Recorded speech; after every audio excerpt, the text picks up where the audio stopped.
Boris Johnson's tone was a world away from his abrasive approach last week.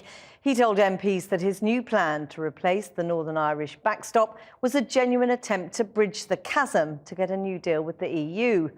Hardline Brexiteers who killed off Theresa May's withdrawal agreement sounded supportive, but opposition parties rubbished it, and the Irish Prime Minister said it risked the peace process. As for the rest of the EU, the response was pretty frosty. Our political editor Gary Gibbon is in Westminster. Gary. Well, the EU today has effectively been kicking the tyres of what Boris Johnson is trying to sell them, making pretty pained expressions, sucking their teeth. And the great question is there a deal to be done by bringing the price down, changing the price, or are they actually looking for a completely different model? They are very upset about the idea of what they see as a DUP veto on Northern Ireland being in the regulatory orbit of the EU, and they're extremely disturbed by the idea of Northern Ireland not being in the same customs union as the Republic of Ireland. And Leo Varadkar, the Irish Prime Minister, was saying today he was pretty puzzled by Boris Johnson saying in the House of Commons that, don't worry, that doesn't mean any new infrastructure at the border, near the border, or anywhere in Northern Ireland. And I think it's fair to say he was pretty disbelieving about that. And EU leaders, including Leo Varadkar, are just wondering how much wriggle room Boris Johnson has to make any concessions from an opening gambit, which they are pretty clear cannot stand. Here, though, number 10 were crowing slightly about how a whole load of long-standing opponents of Theresa May's withdrawal agreement were coming home, as it were, and might support Boris Johnson's one. But that only matters, is only remotely relevant if there is an agreement with the EU for them to vote on. Back to Parliament, but this time with a plan to sell and potentially needing support, but only if the EU thinks it's worth engaging with. I hope that our friends and partners across the Channel do understand it, and I hope that my right honourable friend understands that as well. We have gone the extra mile. Opposition parties lined up to attack his plan. No Labour MP could support such a reckless deal that would be used as a springboard to attack rights and standards in this country. Well, Mr. Speaker, I must confess I am disappointed by some of the tone that and the remarks that the honourable gentleman has made. It is a half-baked plan from Dominic Cummings and his Brexit fanatics. Again, I must say I'm slightly disappointed by the tone the honourable gentleman has taken. Boris Johnson on charm offensive mode, a far cry from just a week ago. Out of sheer selfishness and political cowardice. Come on then. In a different persona today, the Prime Minister insisted separate customs arrangements each side of the Northern Ireland border would not need any infrastructure whatsoever. The proposals we are putting forward do not involve physical infrastructure at or near the border, or indeed at any other place, Mr. Speaker. Theresa May, sitting behind him, looked puzzled at how her successor could guarantee that, as did the Irish Prime Minister, speaking on a visit to Sweden. That is actually in contradiction to the papers presented by the UK government yesterday. The proposals that have been put forward by the UK are certainly welcome in the sense that we now have written proposals that we can engage on. But they do fall short in a number of aspects. It's very disappointing to hear the intransigent reaction from both Dublin and indeed from Stockholm, where the Irish Prime Minister is today. And it's clear to me that it exposes actually that they never really wanted to do a deal.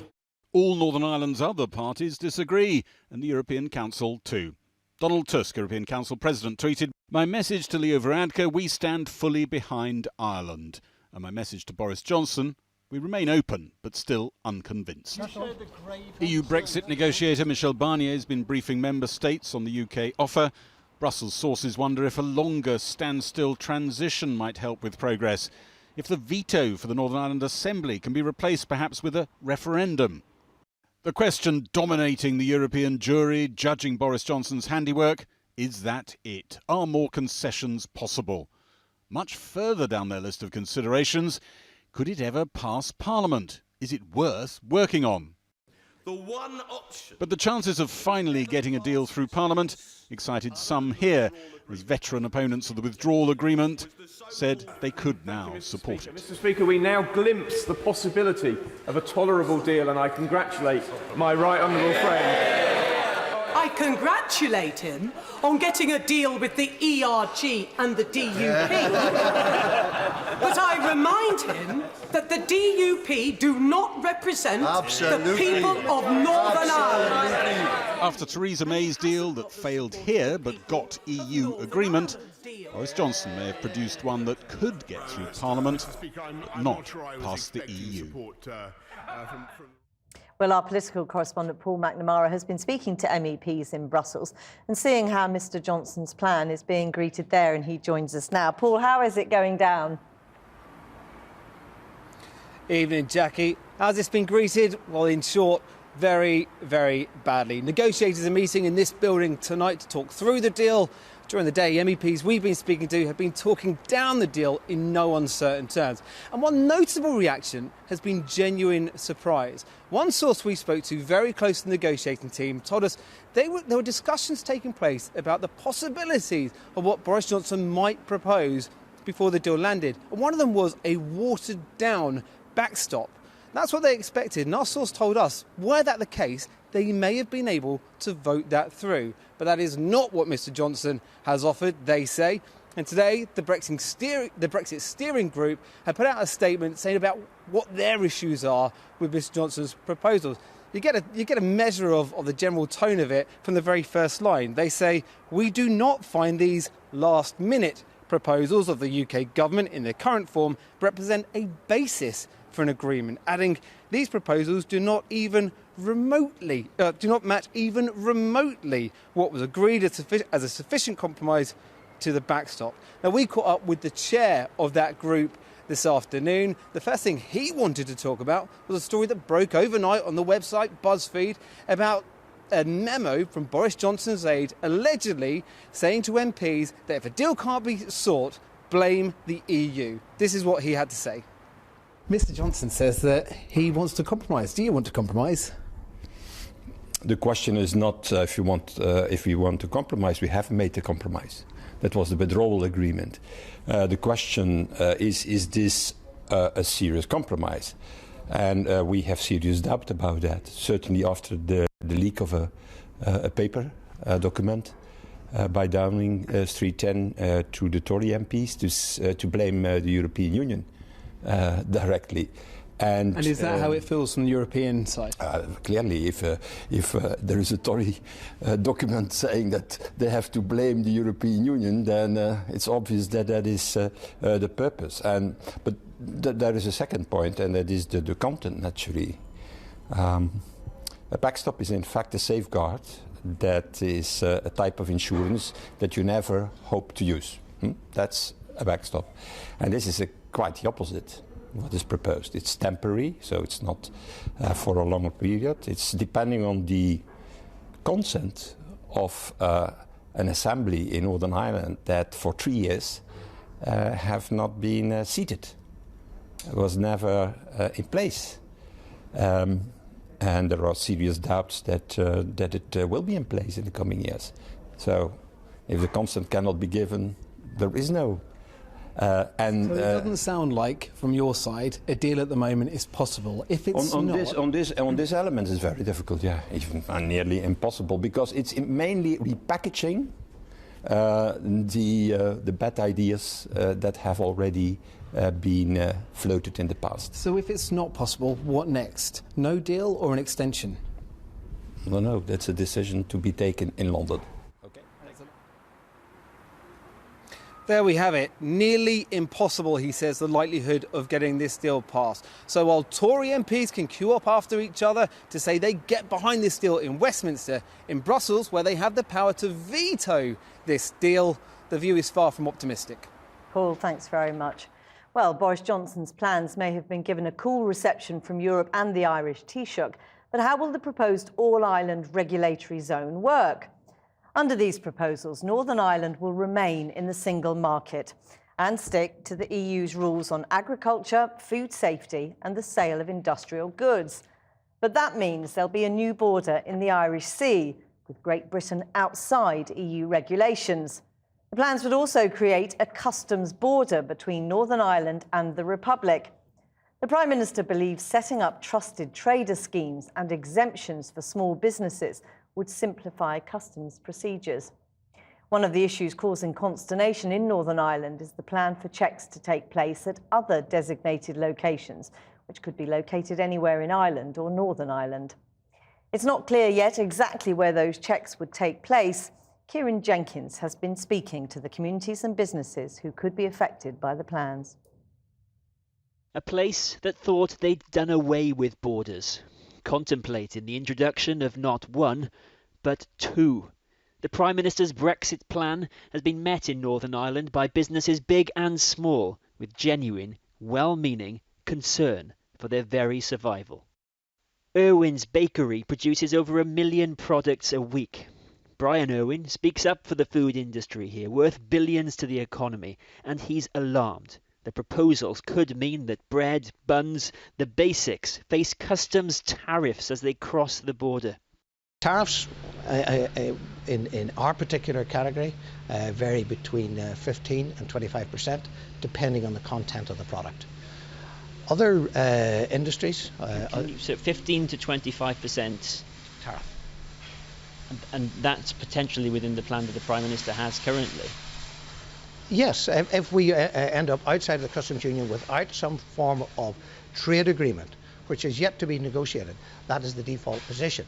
Tariffs that could be created if we were left with a WTO-type tariff arrangement would present a wall of cost that many Northern Ireland foods companies could not trade through. Belfast city centre and outfitters, where they too are jittery about tariffs on clothes they import from the EU, and more tariffs as they sell to the Republic of Ireland, plus massive new bureaucracy and likely costs, proving the country of origin of their products. Where the wool comes from, where they source their buttons from, where the interfacings, as far as I understand, there will be a whole different strict set of rules on the origin of materials before it is imported into me. So they're going to have to prove to you where every bit of this suit came from? As far as I understand, that could be on the cards. And I don't see any positives from that deal. Particularly if we take just this one particular garment, we're going to pay more for it on the way over. We have to charge our customers more for it. We have to do more work to get it here, possibly then more work when it arrives here, and I mean from more work, I mean from the admin perspective. Then we have to sell it at a higher price, and we possibly have to sell it at an even higher price if we send it south of the border. Bits of the Prime Minister's plans have been broadly welcomed, like the idea of keeping Northern Ireland in large parts of the single market. But that would be subject to a potential veto every 4 years by parties in Northern Ireland's Assembly. Boris Johnson has been asked in the House of Commons if he can think of any Northern Ireland businesses that think his proposals are a good idea. Can you think of many? Well, I can only speak for our industry, and the proposals as they stand, we've already said they're unworkable. Business needs certainty. Now, we haven't had very much of that over this past 3 years, but what you're talking about here is that every 4 years we would have to have that uncertainty again. Now, under Boris Johnson's plan, there will be a new customs border here. Whether he's able to make it invisible or not, it will run through people's homes, churches, businesses. In border communities, among the 300 crossing points, they tell you they're on the Brexit front line, and it's about much more than trade. The most important thing in all of this is about our peace process. If you put a border, whether you put it in someone's mind or you put it in a business, you're saying to people that this island has been detached. That is not a... Boris Johnson's plans have the DUP's approval, but in a place that voted so clearly to remain, there is much trepidation about all the options ahead. Kieran Jenkins reporting there. Well, earlier I spoke to Conservative MP and former Business Minister Greg Hands, who worked on a report into alternative arrangements for the Northern Ireland border. I asked him whether the government's plans would mean custom checks taking place inside individual companies. Well, look, they're best looked at not as a set of checks, but really as a set of, this is very important, and understanding the difference between a customs check and a customs declaration. So customs declarations can be made at the point of production, at the point of the warehouse, in the supply chain, at the point of delivery or at the point of arrival. They don't have to be made at a border. Are you suggesting that checks, for example, will be done inside the companies affected? I mean, how will any of the authorities be able to ensure that proper customs are being collected? Well, look, it will be done electronically in the form of a transaction at the company. It wouldn't even necessarily be a check. I think there'd only be a check needed if somebody thought that the wrong amount had been put in. But where in the world is it done exactly like this? What we're looking at is best practice across the world. Everything that the Alternative Arrangements Commission has proposed, and I think everything that the government has proposed, is in operation somewhere around the world, just not necessarily all in the same place. But it's never been properly tested. That's fair to say, isn't it? It's based on technology which doesn't actually exist yet. That's incorrect. Everything that is proposed by the Alternative Arrangements Commission and proposed by the government uses technology that is in operation somewhere in the world today. This plan also gives the currently defunct Northern Ireland Assembly, which hasn't sat for nearly 3 years, a say in the future over the North's relationship with the EU. I mean, why would the EU sign up to something that depends on the consent of an assembly not even sitting? Well, because the people of Northern Ireland are very important in all of this. They often get forgotten, but almost 2 million people in Northern Ireland, that in itself is larger than 4 EU member states. So, of course, we need to make sure that their voices are heard in all of this. I think once a Brexit deal is done, I think it's quite a reasonable thing to say that the Northern Ireland Assembly in a post-Brexit world is likely to be reconstituted, likely to be sitting again. But how will you judge consent among the people of Northern Ireland, as you say, who are very important, if Stormont isn't sitting? What do you do then? Well, look, I think there might be other ways to do that, but the most important thing is actually to get Stormont up and running. You've got to, part of getting it up and running, by the way, my belief is making sure that a Brexit deal is done. Donald Tusk, the President of the European Council, has said they remain open but still unconvinced by this plan. Guy Verhofstadt says, who is, of course, the chair of the European Parliament Brexit Group, it is a repackaging of old ideas. And interestingly, he says it is a plan designed to be rejected. Well, I disagree with that. Look, these people should, people like Guy Verhofstadt, who only 3 weeks ago was in Britain talking about the EU being an empire and so on. Let's actually deal with the people who are doing the negotiation. Jean-Claude Juncker, Michel Barnier, Leo Varadkar, these are the important players. And can I ask you, were you sent the memo which suggests that if talks break down, the line is that this is Brussels' fault and that the EU policy is, to quote, crazy? I've heard of no such memo. So you weren't sent that memo? Well, I wasn't sent a memo that I've never heard of.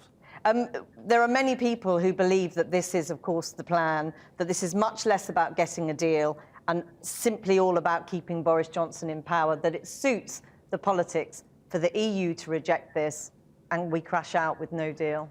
Well, I think that's nonsense. Look, I started somebody who wasn't a Boris Johnson supporter in July. I backed Jeremy Hunt. I started somebody who voted Remain in 2016. I see this as a very credible set of proposals. So as the leaked memo suggests, it's all on Brussels now? No, I haven't seen or heard of any leaked memo. What I do know is in everybody's interest to get a deal, get that deal through the House of Commons, and then we can move on in a spirit of cooperation with our European partners. Greg Hands, thanks very much for talking to us today. Now, the government has moved today to stop the export of some drugs, including those for hormone replacement therapy, to deal with shortages. They have also agreed a new protocol for the antidepressant Prozac because the 30 and 40 milligram capsules are out of stock. Our health and social care correspondent Victoria MacDonald is with me now. Victoria, Is this Brexit related? We keep being told not, Jackie. We keep being told that it's about manufacturing problems or shortage of ingredients, but the list of medicines is growing. Now, today, a chemist and druggist survey said yes, HRT, but also in just about all other major categories, community pharmacists are having trouble accessing some of these medicines. Contraceptive pills, anti-epileptic, antipsychotic, blood pressure, you get the picture. So today, the government has, for the first time, restricted the export of certain drugs. Now, you can see on the list there is adrenaline there. Almost all of these are HRT drugs, but there is also there's a hepatitis B drug there. Now, the government has said that it will also have a shortage protocol for, as you mentioned, Seroxat, fluoxetine, because they've run out of the most strengths of the drug have run out of stock. Should people be worried about this? Well, they should go and talk to their doctors, but I think there are questions to be asked now, actually, over whether there is surreptitious stockpiling going on. We're told this hasn't happened. The other thing, just going back to the Brexit question, is if the pound drops when we come out, there could be a temptation for wholesalers to parallel export. This is where companies buy medicines meant for the UK patients and sell them at a higher price in the country. Now, if they are found to be doing this on that list that we just saw, the government has warned them today, they will be in serious trouble.